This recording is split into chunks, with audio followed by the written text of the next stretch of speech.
우리 권사님들 요리 많이 해보셨어요? 매일 하시는 것이 요리시죠? 예, 우리가 요리를 하기를 원하면 먼저 생각해야 할 것이 있습니다.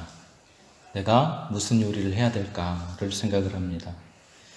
왜냐하면 무슨 요리를 해야 될까를 생각해야 어떤 재료들이 들어가는지 그리고 어떻게 만들 것인지를 생각할 수 있기 때문에 그런 것 같아요.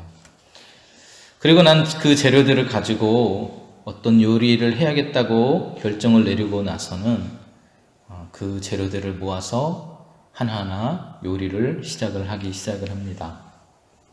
본문은 우리가 달란트 비유라고 익히 알고 있는 그런 내용입니다.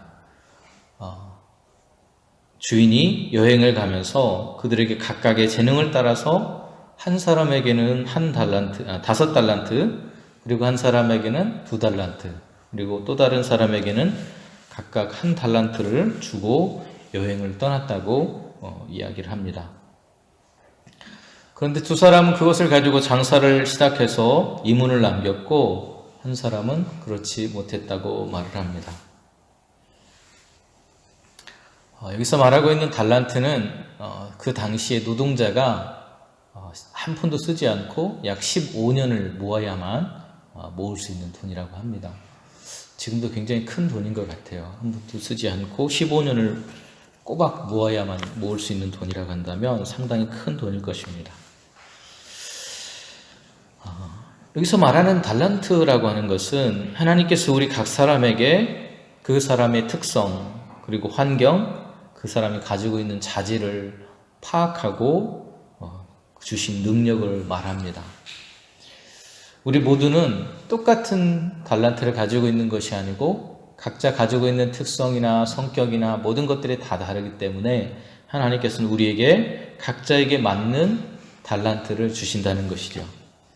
그 크기와 양은 다를지 모르겠지만 모든 사람에게 저마다에게 필요한 것을 그리고 그가 감당할 수 있을 만큼을 맡기셨다는 것을 말하고 있습니다. 각각의 재능대로 주셨다는 것에 대해서 아무렇게나 주셨다거나 의미 없이 그들에게 임으로 나누어 주신 것이 아니라고 하는 것을 우리는 알 수 있습니다. 그렇다면 우리가 해야 할 일은 무엇일까요? 그것은 먼저 하나님께서 과연 나를 위해서 주신 재능이 무엇일까? 내가 가장 잘 할 수 있는 것은 무엇일까를 발견하는 것입니다. 그것이 무엇이든지 관계없습니다. 중요한 것은 내가 가지고 있는 달란트가 무엇인가를 발견하는 것입니다. 나에게 어떤 것이 있는지를 발견함으로 인해서 우리는 조금 더 나은 섬김을 할 수 있는 그런 시간을 갖게 되는 것입니다. 그리고 그 섬김을 통해서 주님을 위해서 일할 수 있습니다. 본문에서는 그것을 달란트라고 말을 합니다. 그것이 노래가 될 수도 있고요, 요리가 될 수도 있겠고, 청소가 될 수도 있겠고, 누군가를 가르치는 것이 될 수도 있겠고요, 돈을 관리하는 것이 될 수도 있을 것입니다. 또 그림을 잘 그리는 것이 될 수도 있겠죠. 무엇이든지 관계없습니다. 주님께서 나에게 주신 것이 무엇인지를 발견하고 그것을 잘 활용하면 되는 것입니다. 그렇기 때문에 오늘 우리가 요리를 준비하는 것처럼 하나님을 섬기기 위해서 먼저 준비해야 될 것은 내게 주신 것이 무엇인지를 발견하는 것입니다.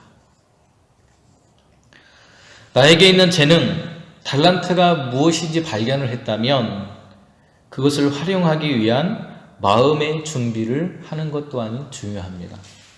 일을 맡기는 사람과 일을 맡아서 하는 사람과의 관계에 있어서 중요한 것은 서로를 신뢰하는 겁니다.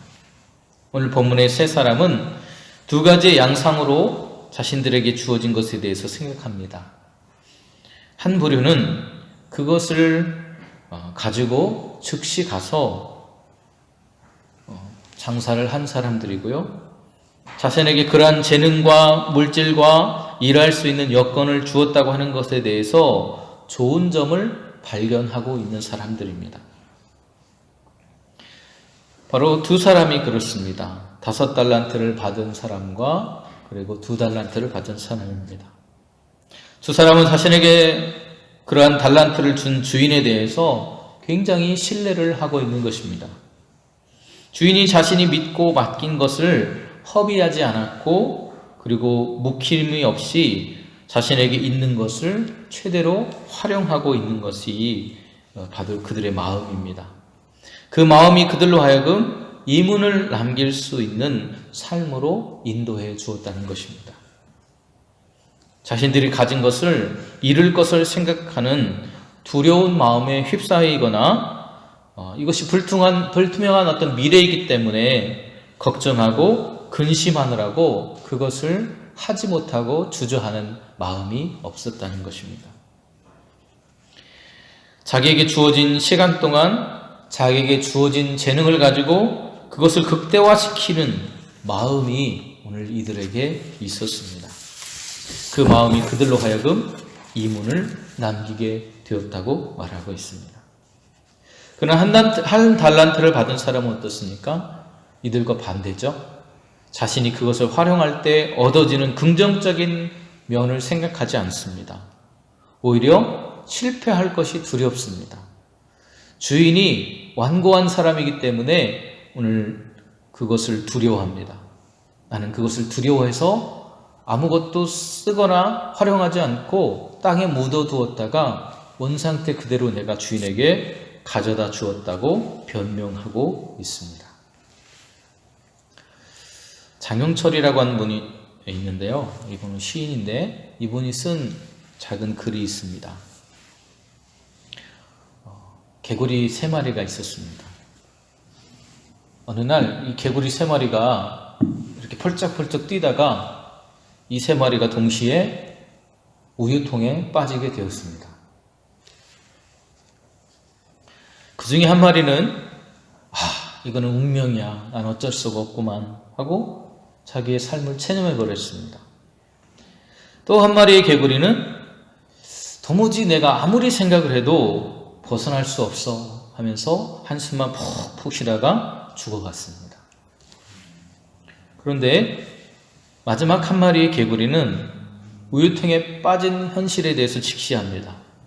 내가 우유통에 빠졌다. 위험하다. 라는 것을 직감하고 코만 물 밖으로 내밀었습니다. 코만 내밀어서 숨만 쉬고 침착하게 시간이 흘러가기를 기다리고 있었습니다. 계속해서 멈추지 않고 헤엄을 쳤습니다. 그런데 한참 헤엄을 치다 보니까 개구리의 발끝에 뭐가 탁 걸리는 느낌이 났어요. 그리고 한참이 더 지나니까 이 우유가 굳어서 버터가 되었습니다. 3번째 개구리는 그 침착한 마음, 자신의 삶에 대해서 운명이라거나 그리고 체념하는 그런 모습이 아니라 그 시간들을 잘 활용함으로 인해서 오늘 그곳에서 탈출할 수 있었다는 이야기입니다. 그러면서 이분은 뭐라고 말하냐면 운명보다 더 무서운 것은 체념이다 라고 이야기를 합니다. 우리는 때로 할 수 있는 것보다 할 수 없는 것에 대해서 먼저 생각을 합니다. 왜 그럴까요? 그것은 우리가 가지고 있는 것들이 적다고 부족하다고 이거 별 볼 일 없는 것이라고 과소평가하기 때문입니다. 지금 당장 이루어지지 않더라도 우리에게 주어진 재능들을 나를 믿고 맡겨준 그 사람을 위해서 잘 활용해야 되겠다는 마음을 가지고 우리는 최선을 다해서 그것을 사용해야 합니다. 하나님께서 우리의 모든 걸음을 인도하시고 우리를 하여금 이겨나갈 수 있도록 오늘도 도우고 계시기 때문에 우리는 우리에게 주어진 것을 잘 활용할 수 있어야 할 것입니다. 우리의 마음이 바뀌면 바로 그러한 역사가 나타납니다. 그것을 성경은 믿음이라고 이야기합니다. 그 다음에 우리가 준비해야 될 것은 자원을 활용하는 연습을 하는 것입니다. 진정으로 성공하고 섬길 수 있는 사람은 자신에게 있는 것들을 확인하고 그리고 마음을 굳게 먹어서 그것을 굳혔다면 그것을 삶의 실천으로 옮기는 것입니다. 그들은 더 이상 머뭇거리는 모습을 취하지 않습니다. 제가 요새 용접이라고 하는 걸 배우고 있거든요. 근데 해보니까 참 어렵더라고요. 어떤 때는 달라붙기도 하고 불꽃이 너무 세서 구멍이 나기도 하고 불이 너무 세가지고 어찌할 바를 몰라서 당황하기도 하고 하는 그런 모습을 보였습니다. 실패하고 또 실패하고 또 실패합니다. 그런데 재밌는 거는요, 실패해도 용접이 되기는 되더라고요. 처음에는 불꽃이 무서워서 불꽃도 못 내다가 나중에는 그냥 불꽃을 낼 수 있는 마음이, 용기가 생기더라고요. 우리가 살아가고 있는 환경이나 여건을 바라보지 않고 주어진 것을 가지고 최선을 다하다 보면 오늘 그 일들이 이루어져 가는 것입니다. 자신에게 능력과 재능과 열정을 가지고 미래에 투자할 줄 아는 사람만이 오늘 성공의 길을 걸을 수 있고 그리고 그 분야에서 성공할 수 있습니다.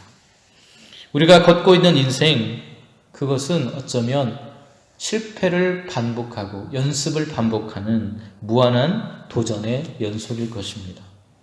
중요한 가치를 위해서 자신을 헌신할 것을 결단한 사람만이 참된 섬김의 길을 걸어갈 수 있습니다. 과연 우리의 모습은 어떻습니까? 부담스럽고 때로는 두렵고 한 우리의 봉사의 자리, 그 섬김의 자리를 그러한 부담감과 두려움이 가로막고 있지는 않은지, 우리가 진정으로 하나님의 나라를 확장시켜 가겠다고, 내가 하나님을 위해서 일하겠다고 오늘 마음을 먹었다면 그 마음 뒤에 우리는 실천을 해야 할 것입니다. 그 실천은 도전하고 실패하더라도 또 도전하는 것입니다. 그런 사람들이 더 많은 섬김의 기회를 얻게 될 것입니다. 주님의 진정한 기쁨에 참여할 수 있는 사람입니다. 마태복음 25장 21절, 22절, 24절은 이렇게 말합니다. 착하고 충성된 종아, 내가 적은 일에 충성하였음에 내가 많은 것으로 내게 맡기리니 내 주인의 즐거움에 참여할 것이라고 말합니다. 그 즐거움에 참여할 수 있는 사람은 내게 주어진 그 달란트를 발견하고 그리고 마음의 결단을 내리고 실천하는 사람입니다. 기도하시겠습니다. 은혜로우신 하나님, 오늘날 우리는 섬김을 실천하겠다고 나는 하나님의 부르심을 받은 사람이라고 말하면서도 우리에게 있는 달란트를 발견하지 못하고 또 그것을 발견하고도 마음의 결단을 내리지 못하고 머뭇거리거나 주저하거나 두려워하는 마음으로 살아가기도 합니다.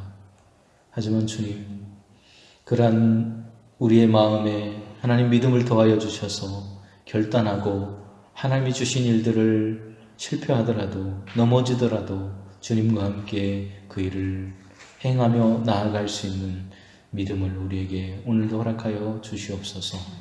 그래서 우리에게 주어진 시간과 우리에게 주어진 물질과 우리에게 주어진 환경과 모든 것들을 동원하여서 하나님의 영광을 드러낼 수 있는 섬김의 길 걸어갈 수 있는 저희들이 될 수 있도록 인도하여 주시옵소서. 이 싸움이 예수님의 이름으로 기도드립니다.